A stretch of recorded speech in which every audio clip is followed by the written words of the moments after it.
Remember the Fallen is an archive of stories from your ancestors. These stories have been submitted from around the world, and today, once again, we will be listening to the memoirs of those that served in the deadliest and most costly conflict in human history, the Second World War. Their memories will never fade.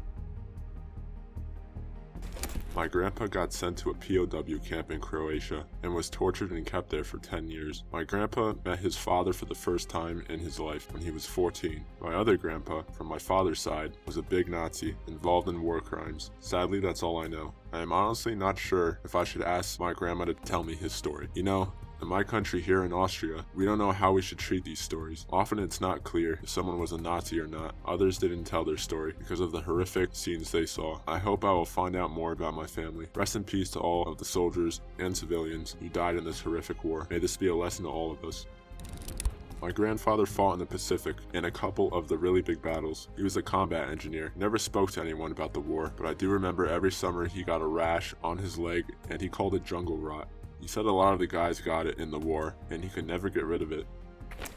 My grandfather served in an SS Panzer division. He was the tank commander of a Panzer IV. It was a German tank. He died in 1944, but I have his original SS Panzer uniform. My grandfather was inside a Sherman as the driver during the Battle of the Bulge and encountered what he claimed to be a Tiger II, although it was probably a Panther. The tank shot a shell that penetrated through the turret, however it didn't explode. The loader caught the brunt of the shell and was cut almost in half, saving the rest of the crew at the expense of his own life due to his body somehow preventing the shell from detonating. Thanks to that man, my granduncle and the other 3 crew members were able to make it out of the battle and the war alive. My family never told me how he felt about the war, however I feel like he didn't enjoy it because of that one moment. My grandpa was a witness to Pearl Harbor from the hills surrounding the harbor. He saw the attack and everything, and he said one of the things that unnerved him the most about it was how quiet it was before the war came to America. He signed up the next day, but was only allowed to be an aircraft mechanic on Hickam Airfield. He was Chinese.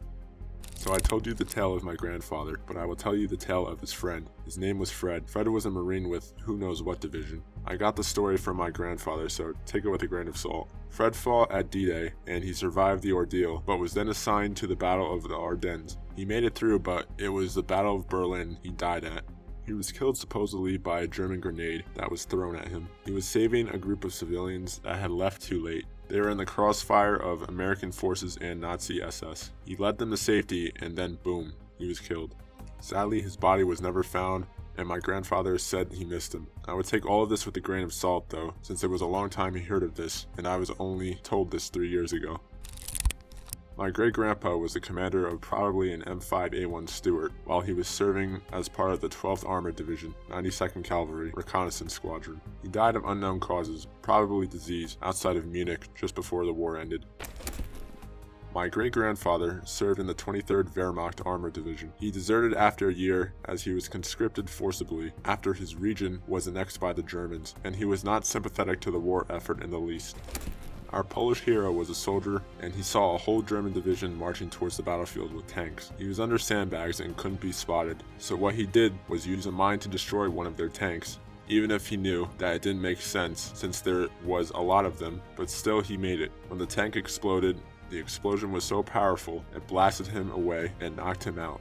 When he woke up, his face was covered in his own blood due to the fact that the blast was so powerful it made his blood cells crack. My granddad served aboard the mighty battlecruiser HMS Hood from 1936 to 1941. We have one of his journals, and in it he wrote, just before setting out on the Hood's final trip, "HMS Hood will see us through what is to come. If we do not come back, then know we did our best, and our duty is complete." My great-grandfather was a B-17 tail gunner that was shot down twice, and the second time he spent in a German camp. My great-grandfather served in the 91st Luftlandedivision, Division, 6th Fallschirmjäger Regiment. At D-Day, his regiment held off against 5 Allied divisions for about a week. His regiment was nicknamed the Lions of Carentan. He is still alive, but he has lung cancer. I'm a Canadian. Many people think that Canada didn't do that much during World War II, but it's not true. It was a Canadian platoon that took Juno, and I'm proud to say that my great-grandfather served in the Canadian Army. He wasn't at Juno, but I'm sure at one point he passed through there. He fought in a forestry corps. I'm not sure what it is, but he still served. I don't know much about my grandmother's parents, but I think I heard that my grandmother's father, or somebody in the family, was a medic on a Navy ship in the German army. If I remember correctly, they weren't very lucky, as their ship got blown up and sunk. The only thing from the war that we know for certainty is what my grandmother and her brother did while escaping Western Germany under the Soviet occupation, as they lived in Magdeburg. Anyways, they owned a boat, luckily, so they got in it and started heading out. They were driving towards an island when a Soviet patrol boat showed up. They asked what they were doing, and they said they were just fishing and exploring. Can't remember exactly. And then the patrol boat said that if they aren't there after midnight, they were gonna hunt them down. And after the patrol boat was gone, they continued driving off. Later in the night, it was very foggy. They were heading towards Denmark, and then they noticed searchlights. So they turned all the lights off and their engine. Their ship had both an engine and a sail. And so then they started sailing instead, or they used the engine instead of the sail. Can't remember. Either way, the ships had big guns on them, so it must have been very horrifying. Anyways, in their panic and stress, they accidentally dropped their compass into a bucket of water, and it broke. They tried to keep direction, but they didn't. They came to Sweden instead, and they were let in.